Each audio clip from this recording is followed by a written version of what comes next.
জাফরান। আফগানিস্তানে জাফরানকে সমীহ করা হয় রেড গোল্ড বা লাল স্বর্ণ হিসেবে। বিগত বছরগুলোর তুলনায় এবছর আফগানিস্তানে জাফরানের বাম্পার ফলন আশা করা হচ্ছে। এই দামি ফসল বিদেশে বিক্রি করে মার্কিন নিষেধাজ্ঞায় থাকা আফগানিস্তান প্রচুর আয় করবে বলেও আশা করছেন সংশ্লিষ্টরা।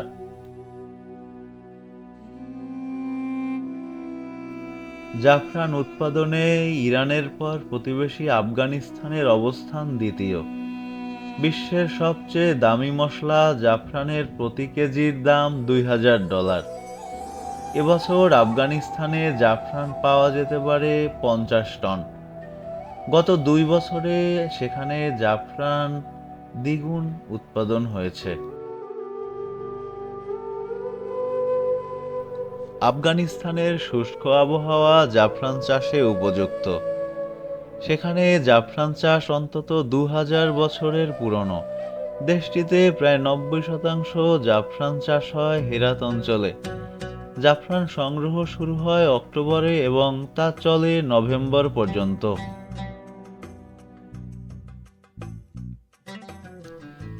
আফগানিস্তানের জাফরান মূলত রপ্তানি হয় ভারতে, এরপর রপ্তানি হয় সৌদি আরব ও আরব আমিরাত সহ মধ্যপ্রাচ্যের অন্যান্য দেশে।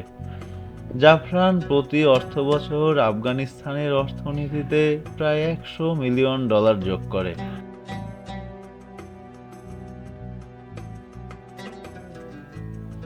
জাফরান চাষের 95% কাজ নারী করেন, কারণ এটি একটি সূক্ষ্ম এবং ধৈর্যশীল কাজ।